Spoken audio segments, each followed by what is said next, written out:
नमस्कार। आज बात करेंगे सोनम वांगचुक के एक बड़े ही अनोखे मामले की। चलिए इस पूरी कहानी को परत दर परत समझने की कोशिश करते हैं। 170 दिन। जरा सोचिए, 170 दिनों तक लद्दाख के जाने माने एक्टिविस्ट सोनम वांगचुक को नेशनल सिक्योरिटी एक्ट यानी एनएसए के तहत हिरासत में रखा गया। और आरोप क्या था कि वो देश के लिए खतरा हैं। मगर फिर कोर्ट में आखिरी सुनवाई होने से ठीक 3 दिन पहले उन्हें अचानक छोड़ दिया जाता है। पर क्यों? आज हम इसी गुत्थी को सुलझाएंगे, जो भी जानकारी हमारे पास है उसके आधार पर। तो चलिए कहानी की शुरुआत में चलते हैं। आखिर ये सोनम वांगचुक हैं कौन और वो किस चीज के लिए लड़ रहे थे?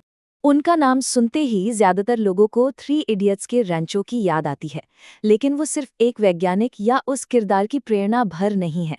असल में वो सालों से लद्दाख के नाजुक पर्यावरण और उसकी अनोखी संस्कृति को बचाने के लिए एक शांतिपूर्ण आंदोलन चला रहे हैं। देखिए, 2019 में जब आर्टिकल 370 हटा और लद्दाख एक यूनियन टेरिटरी बना, तो वांगचुक और दूसरे स्थानीय नेताओं ने अपने इलाके की पहचान को बचाने के लिए कुछ बहुत ज़रूरी मांगें सरकार के सामने रखीं। और यहीं पर इस पूरे मामले का असली टकराव छिपा है। एक तरफ है लद्दाख के लोग जो अपनी संस्कृति, अपनी ज़मीन के लिए स्वायत्तता यानी ऑटोनॉमी चाहते हैं, और दूसरी तरफ है केंद्र सरकार, जिसकी अपनी नेशनल सिक्योरिटी से जुड़ी चिंताएं हैं। तो सवाल ये उठता है कि जो विरोध पिछले 5 साल से शांति से चल रहा था, वो अचानक से नेशनल सिक्योरिटी का इतना बड़ा मुद्दा कैसे बन गया? इस टाइमलाइन पर नजर डालिए तो समझ आता है कि चीजें कितनी तेजी से बदलीं। सालों का शांतिपूर्ण विरोध, फिर भूख हड़ताल की घोषणा, और उसके कुछ ही दिन बाद हिंसा, और फिर सीधा एनएसए लगा दिया गया। सब कुछ बहुत तेजी से हुआ। हाँ, तो सरकार ने इसी एनएसए का इस्तेमाल किया। उनका तर्क ये था कि सोनम वांगचुक अपने भाषणों से हिंसा भड़का रहे थे और इसी वजह से वो देश के लिए एक बड़ा खतरा बन गए थे। अब जब वांगचुक को हिरासत में ले लिया गया, तो ये लड़ाई लद्दाख के सड़कों से निकलकर सीधे देश की सबसे बड़ी अदालत के दरवाजे तक पहुंच गई। अदालत में इस केस का जो सबसे अहम हिस्सा था, वो थे वीडियो सबूत। और सबसे दिलचस्प बात क्या थी जानते हैं? दोनों ही पक्ष एक ही वीडियो दिखा रहे थे, लेकिन दोनों का मतलब बिल्कुल अलग-अलग निकाल रहे थे। और यहीं से सरकार का पक्ष थोड़ा कमजोर पड़ता दिखने लगा। खुद जज ने सरकारी सबूतों पर सवाल उठाने शुरू कर दिए। जैसे उन्होंने पूछा, भाई 3 मिनट के वीडियो का 10 मिनट का अंग्रेजी ट्रांसक्रिप्ट कैसे बन गया? तो कोर्ट ने 17 मार्च की तारीख फाइनल कर दी और सरकार को आदेश दिया कि उस दिन सारे ओरिजिनल वीडियो सबूत लेकर आएं। मतलब अब आर या पार का दिन तय हो चुका था। और फिर कहानी में आता है सबसे बड़ा ट्विस्ट। सरकार अचानक से अपना फैसला ही बदल लेती है।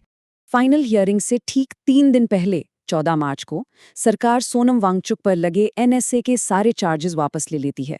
और सरकारी वजह क्या बताई गई? कि ये लद्दाख में शांति बनाए रखने के लिए जरूरी था। लेकिन जानकारों का मानना है कि असली कहानी कुछ और थी। शायद सरकार को ये अंदाजा हो गया था कि उनका केस कोर्ट में टिकने वाला नहीं है और वो सबके सामने अदालत में हारने की शर्मिंदगी से बचना चाहते थे। तो सोनम वांगचुक तो अब आज़ाद हैं, लेकिन ये पूरा मामला हमारे देश के कानून और न्याय के सिस्टम पर कुछ बहुत ही गंभीर सवाल छोड़ गया है। पहला और सबसे बड़ा सवाल तो यही है कि जिस कानून को देश की सुरक्षा के लिए बनाया गया, क्या वो कानून अलग आवाज़ों को चुप कराने का एक हथियार बनता जा रहा है? वांगचुक को 170 दिन हिरासत में रहना पड़ा और आखिर में हुआ क्या? कुछ भी साबित नहीं हुआ। ये वही बात हो गई कि प्रोसेस ही पनिशमेंट है। मतलब इंसाफ मिलने में देरी होना भी अपने आप में एक सजा है। और आखिर में ये पूरा एपिसोड हमें एक बहुत ही बुनियादी सवाल पर लाके खड़ा कर देता है। एक लोकतंत्र में पावर में बैठे लोगों को जवाबदेह कौन ठहराएगा? सरकार, अदालतें, या फिर हम यानी कि नागरिक? ये एक ऐसा सवाल है जिस पर सोचना बहुत जरूरी है।